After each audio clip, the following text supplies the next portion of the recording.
Kung isa man lang sa aking anak ay nakapagtapos ng batas, law, at pumasa sa bar, maaari siguro pwede kong patakbuhin presidente. May advantage ka kasi pag ikaw ay nagtapos ng batas, law graduate, abogado, ay kung wala kang natapos, paano mong bibigyan ng solusyon ng problema ng bansa? Nakakahiya ka. Pabaksak ang Pilipinas. Kung ang isang tao ay ayaw makipagdebate sa kampanya, ibig sabihin, wala siyang plataforma. Wala siyang alam kung paano maging presidente ng bansa. Hindi, influence peddler lahat yan sa Malacanang.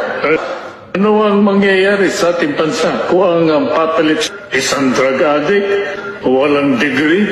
Kailangan ng taong bayan ay isang gobyernong tapat at ang sa ganon ay umangat.